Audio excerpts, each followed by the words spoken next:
Tim Autrey, and welcome to this resource video for the 7 Natural Principles of Human Performance. If you already have a copy of the book, 7 Natural Principles of Human Performance, great! If not, you can grab a hard copy, Kindle version, or audio version on Amazon. You can also find more information about the book at 7naturalprinciples.com. That's 7naturalprinciples.com. This video is an excerpt from the PPI Human Performance Leadership Masterclass, which is part of PPI Lab. You can access the full course as well as a ton of resources to help you improve safety, reliability, efficiency, productivity, and profitability by joining PPI Lab. More information is available at ppiweb.io/PPI Lab. That's ppiweb.io/PPI Lab. Thanks for being here. Let's get to it.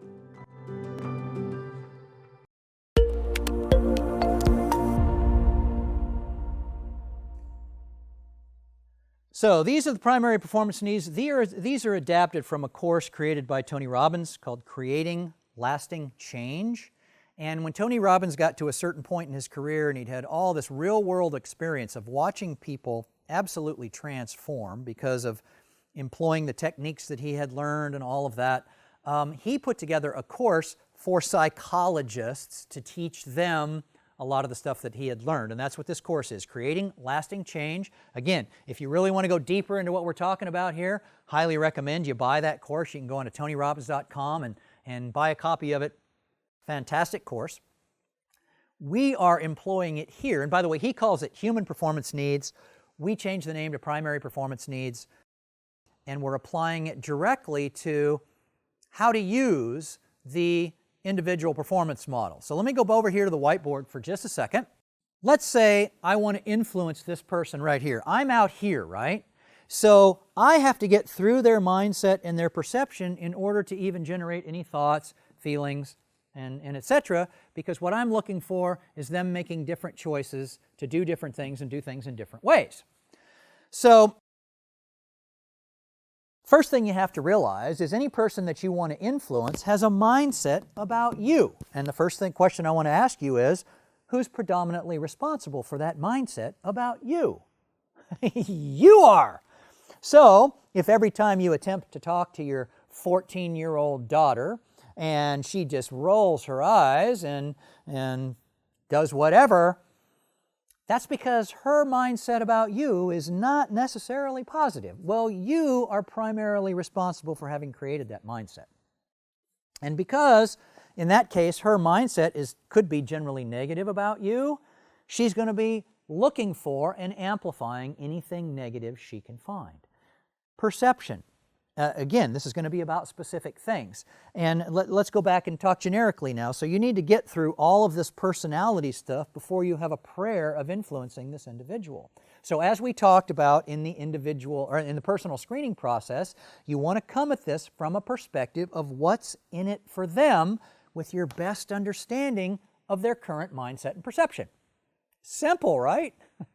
Well, if you're around somebody for any time and you understand how this model works, you actually can use that. What we discovered over time, though, when I came across Tony's course, was it makes an understanding of this a whole lot simpler relative to influencing this person. So we're going to go back over and talk now on the PowerPoint.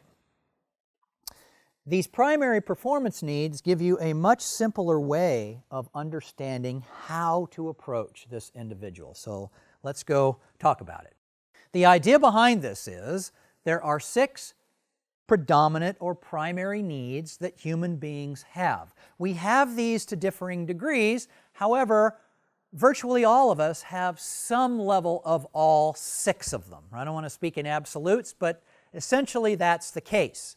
And the idea is, out of these 6, for most people there are generally 2 that pop out as most predominant. Notice these are called needs, not desires or wants or someday I want to haves, right? These are needs. So if you can figure out a way to fulfill these, you have tremendous opportunity to influence. So let's talk about what they are. And these are fill in the blanks on page 43 of your handout. You want to be sure and write these in. So the first one is consistency. So someone who has a high level consistency need likes things to stay the same. They will typically wear the same type of clothes. They typically have jobs where things don't change a lot. A stereotype profession of somebody who has a high level of consistency need would be an accountant, right? You're dealing with 9 digits and X number of columns, and day after day after day, the numbers change, but the box that they're in doesn't change at all. So again, that's stereotyping. One of the tells of somebody with a high consistency need, and you know what a tell is, right? If you're playing poker, for example, and you happen to notice over time that this person you're playing with, every time they end up with a good hand, they do something like this, and they're not even aware that they're doing that. That's a pretty darn good piece of information for you to have right there, because you can often, if you know that, you know whether they're bluffing or not, because if you're determining whether or not you're going to make the next bet and they've done this, you know they probably actually have a pretty darn good hand. So that's a tell. One of the predominant tells for somebody with a high consistency need is they have an inordinate focus upon being on time. Now, being on time professionally is very important. We already talked about that. Show up on time, right? However, this would be someone who's just acutely watching the clock all the time, and you can't be a minute late for, when they go to bed, or they can't be a minute late going over to mom and dad's for dinner, or whatever it happens to be. So that's a tell of somebody with a high consistency need. So number 2 is kind of the opposite of this, which is a high variety need, or the need for variety.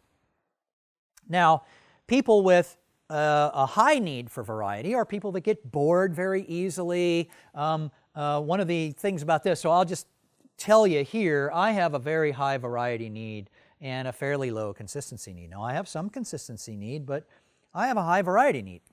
One of the tells for that is people that get bored really quickly, very easily. These are folks that are constantly wanting to do something different. You go out to a restaurant, these are the folks that will immediately scan the menu for something they've never had before. I do that all the time. I love to have something I've never had before because it's filling my variety need. So kind of the opposite, but once again, all of us have some level of all 6 of these. Number 3, love and connectedness. This is where your need for close relationships comes into play. And for some people, this is a lot higher than others. In the workplace, somebody who has a high love and connectedness need, these are probably the folks that always know when somebody's birthday's coming up, or somebody's anniversary's coming up, or somebody's having a baby or a grandbaby, and they bring in the birthday cake and they pass around the card for everybody to sign. Chances are really good that's someone with a high love and connectedness need.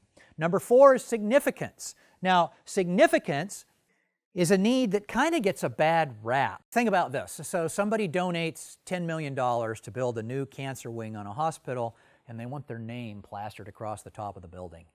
And we drive by that building and we say,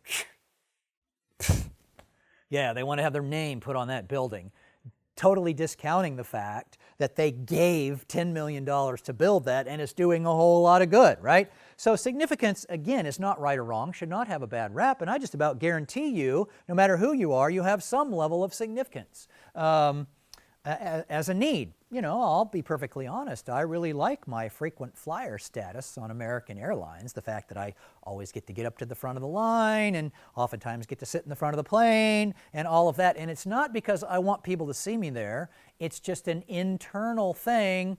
It's a validation, and that falls into the significance category. A validation that I spend way too much time on airplanes. That's really what it is. All right, so number 5 is growth.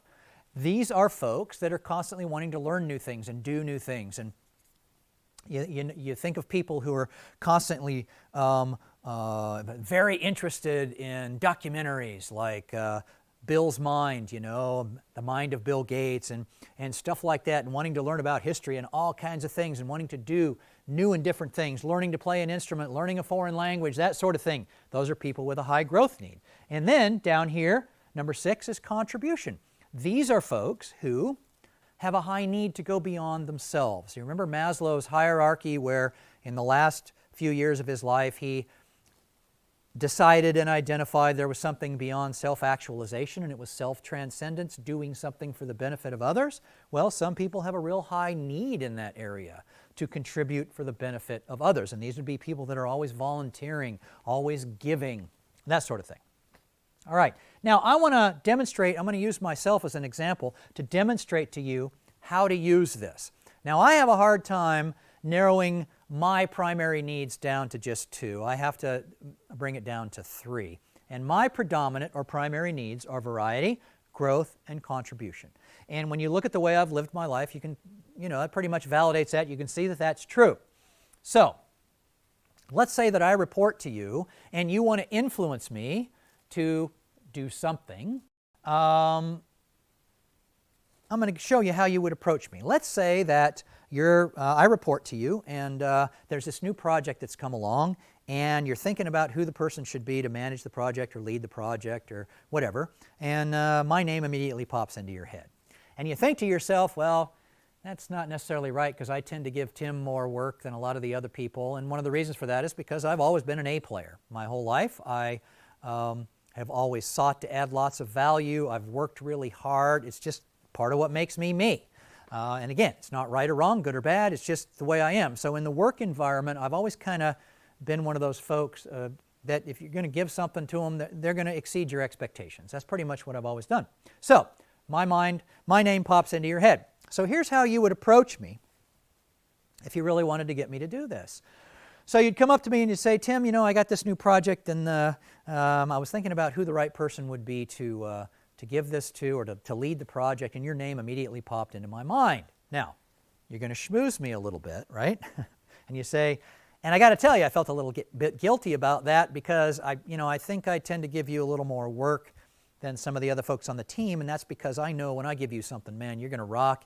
You virtually always exceed my expectations. I don't have to watch over your shoulder. I love that. But I got to tell you, the primary reason why I think you're the right person for this is it's because it's something different than what we normally do around here. And because it's something different than what we normally do around here, you're going to get to learn a lot of new stuff over the course of leading this project. Bingo! And let me tell you what, man, when you pull this one off, you are going to be doing something absolutely magnificent, not just for our team, but for the entire organization. Cha-ching! I'm going to be begging you to give this to me, even though I'm already working, maybe, more than some of the other folks on the team. I don't care, because the way you just approached me is filling my 3 primary needs. That's how you use this. Now, the idea behind including this in this masterclass is to make that whole personality aspect of the individual performance model, mindset, perception, and all of that, a whole lot easier to understand. All you need to do is come at whatever it is you want a person to do, come at it from the perspective of how it fills their primary needs. And your opportunity to influence will be huge.